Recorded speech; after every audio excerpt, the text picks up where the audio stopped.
Well, hello there, you scrublords, and welcome to a look at the dev server. The dev server has gone up today, and so I wanted to take a quick look at it and go through some of the vehicles. The one we're going to be looking at here, currently right now, is the MBT 70 and the German Kampfpanzer 70. So, what makes this tank good? Well, the MBT 70 is one of the new Tier 6 vehicles, and it's also equipped with composite armor.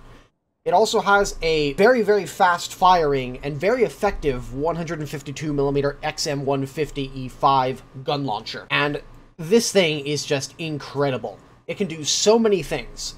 It can tank, it can hit hard, it can even do SPAA work due to this RH202 20mm cannon mounted on top.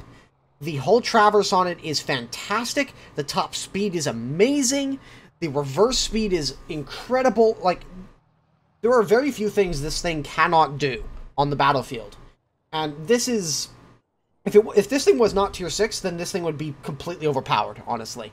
Because this thing is... Oh, it's so good. First of all, let's take a look at the armor. Now, initially, a lot of you are going to look at this and go, oh god, it's only got 38mm of armor. Well, that's only half the story. Because, like I said, this has composite armor. This is where you view the composite armor in War Thunder, so you can see here. So the upper front plate is only about 200mm effective thickness and 170mm versus chemical rounds, so HESH and Heat FS. This will not protect you, for example, from, say, the 183mm gun on the FE4005, but it will protect you from most HESH shells. But this will also not stop most Heat FS rounds at that tier, so the hull armor is vulnerable to Heat FS. And you can see that just the initial thickness is only 34mm thick. However, the turret armor on this is very good.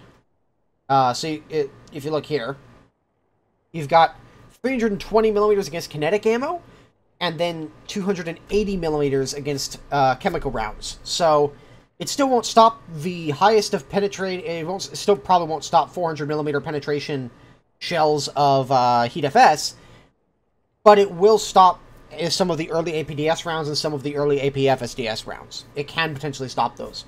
So, that's pretty good. You'll also notice that this protection does not extend to this middle area. It's only the turret cheeks that really have this.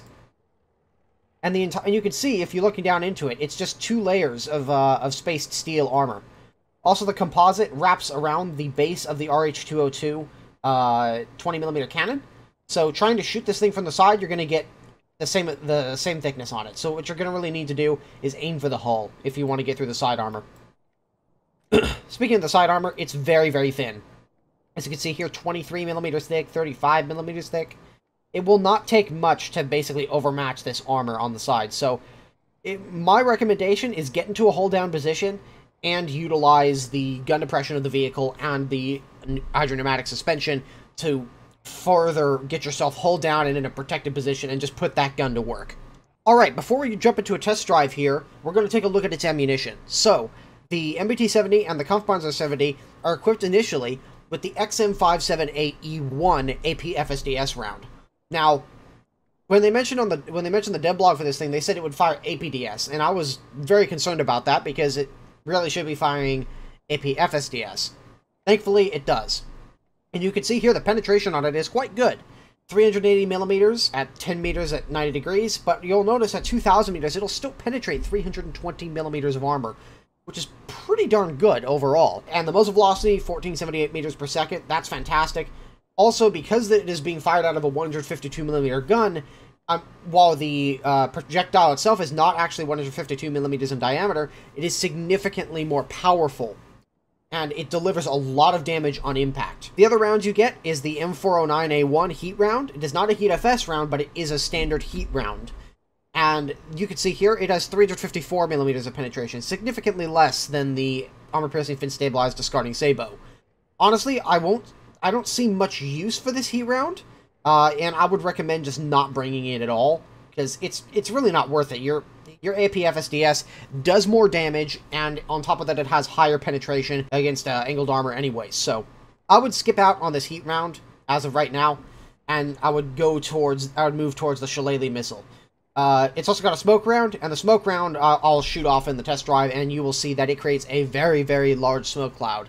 because of the caliber of this gun. And then we also have the MGM-61C, also known as the Shillelagh, and it is the exact same as on the Sheridan. However, it is important to keep in mind, because this is not a kinetic energy weapon, this is a chemical energy round.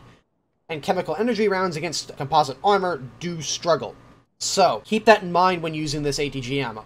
Your ATGM is not going to be your primary ammunition that you fire out of this tank. Your primary ammunition is going to be the XM578E1. So, focus on APFSDS. I would not recommend so much the missiles or the heat rounds especially.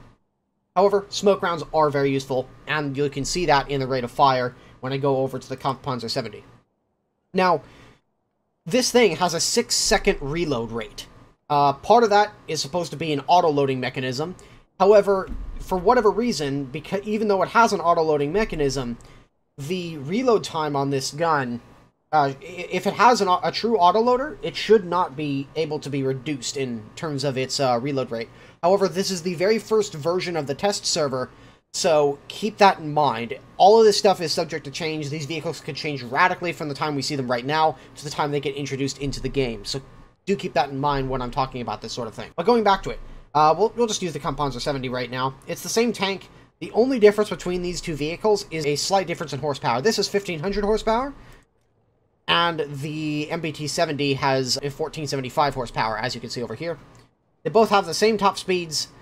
This has a higher horsepower at a lower RPM. The other one has lower horsepower at a higher RPM. Now, without further ado, let's take this into a test drive. Actually, let's take it into a battle and see how well it performs.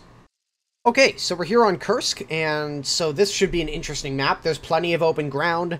There's the areas available so we can use the ATGMs if we need to. However, I don't think I will need to use them all that much. I'm not too concerned about it. I think I'm going to drop the heat rounds for some more APFSDS. Give myself about 10 missiles. That should do the trick. Now remember, this is the test server, so looks like somebody wants a ceasefire.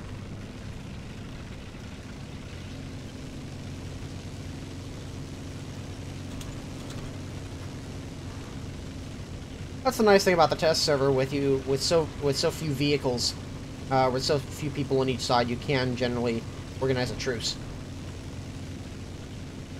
Oh, hi, Red Tip.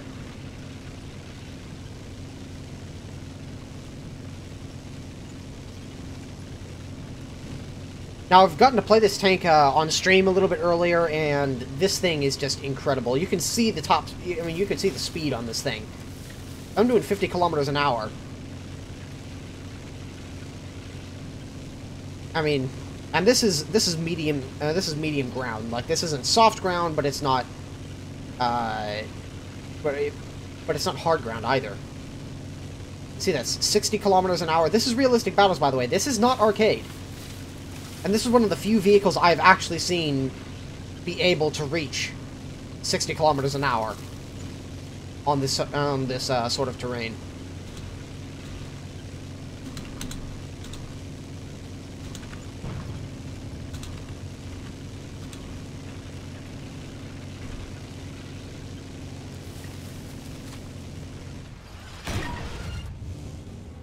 Really, dude?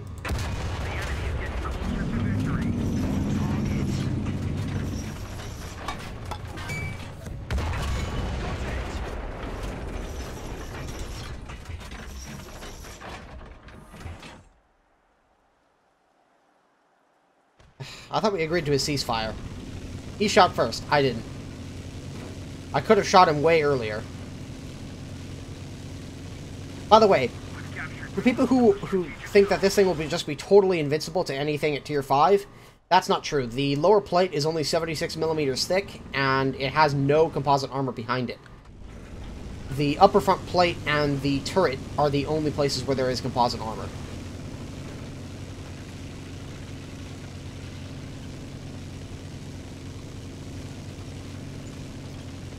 Actually, let's test out how fast this thing will go in reverse, and you can see the whole traverse is incredibly quick. I mean, this is what the Leopard should feel like when I play it, and it just doesn't. Look at this motherfucker.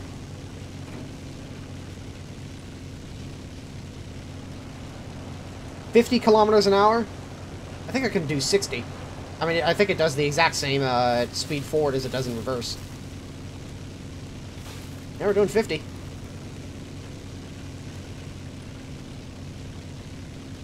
So yeah, this tank is incredible in more than one way. So later on, after playing a couple of games, I decided, and wasn't successful in any of them, mainly because I was either killed right at the start, or there just wasn't any people in the game. I decided to grab Mike Goes Boom, who was about to head off to bed, and it was about 4 or 5 o'clock in the morning in Portugal when I grabbed him. And so we did a couple of ammunition tests with various vehicles. One of them we're going to be making in a separate video. However, these are some ballistic tests with the MBT 70 versus the T64, so enjoy them. So I figured I'd do some armor penetration test against your upper front plate first, see how well this thing fares. I can't imagine it would do all that well, but we'll see. Hang on a second. Raise myself up a little bit. Get on your level, you know. Alright. So this is armor test 1 at... what's the range? About 100 meters? 50 meters. APFSDS, XM something, from MBT set, or from Panzer 70. Holy fucking shit, that is not what I expected to happen.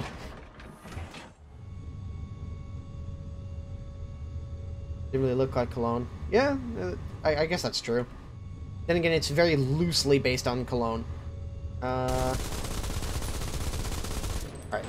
I was just taking out the fences so they don't set off the ATGM. Alright, let's try this. Upper front plate, ATGM, firing. Wow, so that did go through. Mike, when you get your driver back up, try angling the tank. See if I can still pen your upper front plate. Alright, clear out these things. Alright, test firing number 2. No, that did not pen. Let's try it again. No pen. Let's try one more time for just good measure. No pen. So, we know for sure... Actually, yeah, that's actually a good idea. Try the side flaps, see if they stop it. Hopefully, if Gaijin have modeled this right, it should not stop, or it should stop the ATGM. Okay. Missile firing 1. Yeah, it blew the track off, but, or damaged the track, but it stopped it. Let me take another oh wait, I'm all out of it. Hang on a second.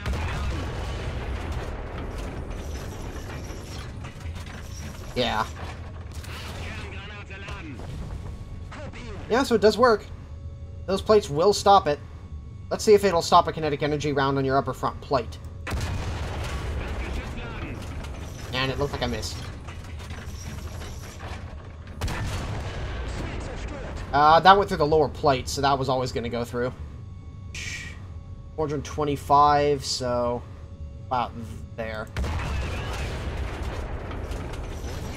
Yeah, that went right through. Let's try the other side. Yeah, I'd say that doesn't really protect you. So yeah, the MBT 70 is more than capable of penetrating a T64 from most combat ranges.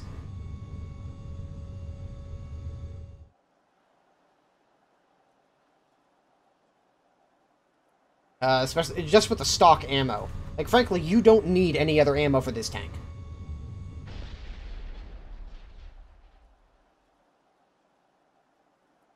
There is no... So what are my first impressions of this vehicle overall? Well, honestly, it's probably going to be one of the best vehicles, if not the best tank, in War Thunder. Hands down. This vehicle can do so many things on so many levels and do them well that it's... I'm not going to say it's overpowered, because it most certainly is not, Almost every single APFSDS round out there is capable of penetrating this vehicle. In fact, most tanks over Tier 3 can penetrate this vehicle from the front if you do aim for the lower plate on it. APHE rounds will definitely give this thing a hard time. It's not invincible, but it is very well armored, and if you don't know what you're doing, then it can be quite difficult to kill this vehicle. On top of that, it's got a very dangerous gun, can deliver a lot of damage with a single shot. It's also ridiculously mobile. This thing is more mobile than most of the light tanks in the game.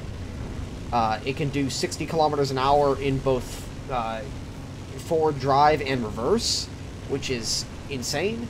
And just to add the icing on the cake, it's got a 20mm autocannon with excellent elevation and traverse angles that allows you to deal with low-flying aircraft and light targets, so you can save your gun ammo for later. This thing is capable of penetrating any vehicle that it runs up against, and it's got the rate of fire to do it. I mean, a 6-second reload, I can't imagine... Honestly, I don't anticipate that reload sticking around for the live version of this tank. However, even if they give it its historical reload of 6 rounds per minute, that's still a 10-second reload on a 152mm gun. I mean, and this gun fires APFSDS, it fires missiles, it fires heat, it fires massive freaking smoke rounds. This is not a bad vehicle. I mean, the only way they could screw this tank up is if they would to nerf its reload to like 3 rounds per minute or something like that. Give it a like a KV2's reload or something like that. Other than that, if they just kept everything the same on this vehicle and maybe like held back on the reload a little bit and changed it to its historical reload, this vehicle is going to be an excellent all-rounder, especially for top tier. And I think this is going to be a fan favorite of many people out there, and it's not hard to see why. So anyways, I hope you guys have enjoyed this video. Keep tuned for another video that I've got coming out tomorrow on the Chieftain Mark 10. So stay tuned for that. And without further ado, keep your tracks checked, keep your binders in place, keep your ground in the tube, and I will see you guys in the next video.